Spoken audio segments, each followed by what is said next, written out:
নমস্কার বন্ধুরা, আশা করি সবাই ভালো আছেন। আজ 11 এপ্রিল 2026। ঘড়ির কাঁটা যেন এক অদ্ভুত মহাপ্রলয়ের সংকেত দিচ্ছে। গত কয়েক সপ্তাহ ধরে আমরা ডোনাল্ড ট্রাম্পের যে সিংহের মতো গর্জন শুনছিলাম, আজ কি তবে সেই সিংহ খাঁচায় বন্দী হতে চলেছে? ট্রাম্পের আল্টিমেটাম অনুযায়ী মঙ্গলবার হওয়ার কথা ছিল ইরানের জন্য ধ্বংসের দিন। পেন্টাগন থেকে শুরু করে আন্তর্জাতিক মিডিয়া সবাই এক মহাযুদ্ধের অপেক্ষায় ছিল, কিন্তু আজ পরিস্থিতি পুরো 180 ডিগ্রি ঘুরে গেছে। হঠাৎ করে কেন ট্রাম্প তার সমস্ত মিসাইল হামলা গুটিয়ে নিয়ে শান্তির জন্য মরিয়া হয়ে উঠলেন? কেন দাপুটে মার্কিন প্রশাসন আজ পাকিস্তানের দরজায় কড়া নাড়ছে? বন্ধুরা, এই রহস্যময়ী রাজনীতির আড়ালে যে গভীর অঙ্ক কাজ করছে, আজ আমরা সেই গাণিতিক সমীকরণটাই মেলাবো। কেন ট্রাম্পের ম্যাক্সিমাম প্রেসার ক্যাম্পেইন আজ ব্যর্থতার মুখে? কেন হোয়াইট হাউস আজ তেহরানের সাথে সরাসরি কথা না বলে ইসলামাবাদের কূটনৈতিক চ্যানেলকে ঢাল হিসেবে ব্যবহার করছে? পর্দার আড়ালের এই হাড় কাঁপানো সত্যটা আজ আমরা তথ্য প্রমাণ সহ বিশ্লেষণ করব। পুরো বিষয়টি বুঝতে ভিডিওটি শেষ পর্যন্ত মনোযোগ দিয়ে দেখুন। আর এই রকম সমস্ত গুরুত্বপূর্ণ বিষয়ে ভিডিও দেখার জন্য আমাদের চ্যানেলটি অবশ্যই সাবস্ক্রাইব করে রাখবেন। বন্ধুরা, রাজনীতিতে যা সামনে থেকে দেখা যায়, আসল সত্যটা থাকে তার ঠিক বিপরীত মেরুতে।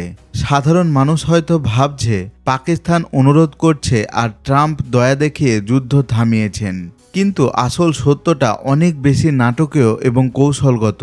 বিশ্বখ্যাত পত্রিকা ফিনান্সিয়াল টাইমস এবং দি নিউ ইয়র্ক টাইমস এমন কিছু বিস্ফোরক তথ্য সামনে এনেছে যা পুরো পরিস্থিতির মোড় বদলে দিয়েছে।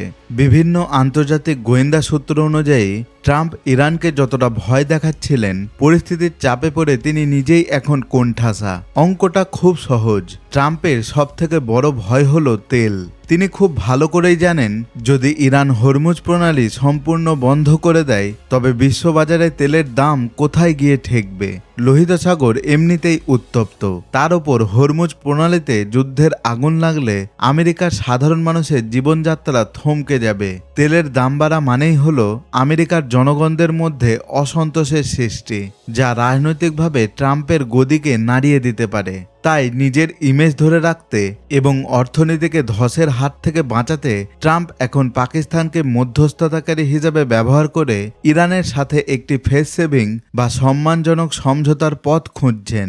এমনকি তিনি ইসরায়েলি প্রধানমন্ত্রী বেঞ্জামিন নেতানিয়াহুকেও কড়া ভাষায় চাপ দিয়েছেন লেবানন পরিস্থিতিকে ঠান্ডা রাখার জন্য, কারণ ট্রাম্প বুঝতে পেরেছেন নেতানিয়াহুর আগ্রাসন এখন আমেরিকার গলার কাঁটা হয়ে দাঁড়িয়েছে। তবে এই মুদ্রার উল্টো পিঠটাও আমাদের দেখা দরকার। তেহরানের অবস্থা কি আসলেই স্থিতিশীল?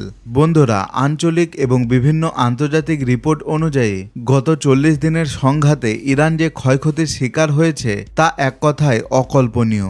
বিভিন্ন আন্তর্জাতিক রিপোর্ট অনুযায়ী এই যুদ্ধে ইরানের মোট ক্ষয়ক্ষতির পরিমাণ দাঁড়িয়েছে প্রায় 145 বিলিয়ন মার্কিন ডলার, যা বাংলাদেশি মুদ্রায় প্রায় 18 লাখ কোটি টাকার সমান। আপনি কি কল্পনা করতে পারছেন এই অঙ্কটা কতটা বিশাল? 1,25,000-এরও বেশি বেসামরিক অবকাঠামো ক্ষতিগ্রস্ত হয়েছে, প্রায় 1 লাখ আবাসিক বাড়ি ধ্বংস হয়েছে এবং 339টি হাসপাতাল এবং স্বাস্থ্যসেবা কেন্দ্র ধ্বংসস্তূপে পরিণত হয়েছে। শুধু তাই নয়, ওয়াল স্ট্রিট জার্নাল দাবি করছে ইরানের খজির, পরাচিন ও সরাউদের মতো গুরুত্বপূর্ণ 4টি ব্যালিস্টিক ক্ষেপণাস্ত্র উৎপাদন কেন্দ্র এবং 29টি উৎক্ষেপণ কেন্দ্র মারাত্মকভাবে ক্ষতিগ্রস্ত হয়েছে। এমনকি পেন্টাগনের একটি সূত্র দাবি করছে যে ইরানের আকাশসীমার একটি বড় অংশ সাময়িকভাবে আমেরিকার নিয়ন্ত্রণে চলে গিয়েছিল। কিন্তু বন্ধুরা, এখানেই আসছে আসল চমক। এত ধ্বংসস্তূপের মাঝে দাঁড়িয়েও 18 লাখ কোটি টাকার ক্ষয়ক্ষতি পিঠে নিয়েও ইরান কি সাদা পতাকা উড়িয়েছে? একদমই না, বরং ধ্বংসস্তূপ থেকে জেগে ওঠা ফিনিক্স পাখির মতো তেহরান এখন আরও বেশি আক্রমণাত্মক কূটনৈতিক চাল চালছে। ট্রাম্প যখন শান্তির পথ খুঁজছেন, ইরান তখন তার অবস্থান আরও শক্ত করে নিয়েছে। তারা পরিষ্কার জানিয়ে দিয়েছে, যতই হামলা হোক তাদের ইউরেনিয়াম সমৃদ্ধকরণ কর্মসূচি এক মুহূর্তের জন্যও থামবে না। ইরানের পার্লামেন্ট স্পিকার মোহাম্মদ বাগের গালিবাফ এক বিবৃতিতে ট্রাম্পকে সরাসরি চ্যালেঞ্জ ছুড়ে দিয়েছেন। তিনি স্পষ্ট করে বলেছেন, ইসলামাবাদের আলোচনার টেবিলে বসার আগে তাদের দুটি শর্ত পূরণ করতে হবে। প্রথমত, লেবাননে চলমান ইসরায়েলের সামরিক আগ্রাসন অবিলম্বে বন্ধ করতে হবে এবং দ্বিতীয়ত, ইরানের আটকে রাখা বা জব্দ করা বিশাল পরিমাণ আর্থিক সম্পদ কোনো শর্ত ছাড়াই মুক্তি দিতে হবে। এই অবস্থান থেকে একটি বিষয় পরিষ্কার, ইরান কৌশলগতভাবে পিছিয়ে যেতে রাজি নয়। তারা ট্রাম্পকে বুঝিয়ে দিচ্ছে যে তোমরা আমাদের অবকাঠামো ভাঙতে পারো, কিন্তু আমাদের আদর্শিক এবং কৌশলগত অবস্থান নাড়াতে পারবে না। ইরানের এই অনড় মনোভাব ট্রাম্পকে এক অদ্ভুত দ্বিধার মধ্যে ফেলে দিয়েছে। একদিকে যুদ্ধের ভয়, অন্যদিকে ইরানের এই পাহাড়সম শর্ত।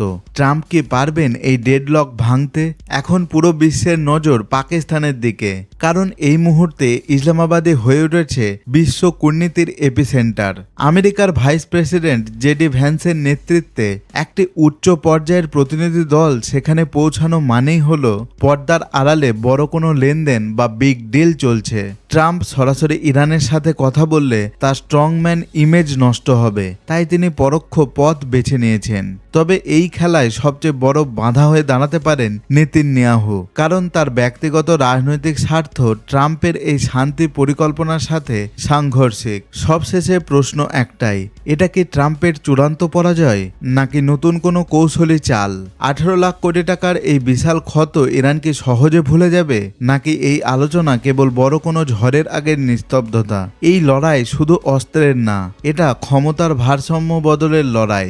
আপনার কি মনে হয়, ট্রাম্প কি শেষ পর্যন্ত ইরানের সমস্ত শর্ত মেনে নেবেন? কমেন্টে আপনার যুক্তি নির্ভর মতামত অবশ্যই জানাবেন। আর ভিডিওটি ভালো লাগলে অবশ্যই একটি লাইক করে বন্ধুদের সাথে শেয়ার করে দেবেন। আজকের মতো এই পর্যন্তই, দেখা হবে পরবর্তী ভিডিওতে। ততক্ষণ পর্যন্ত ভালো থাকবেন, সুস্থ থাকবেন আর সকলকে ভালো রাখার চেষ্টা করবেন।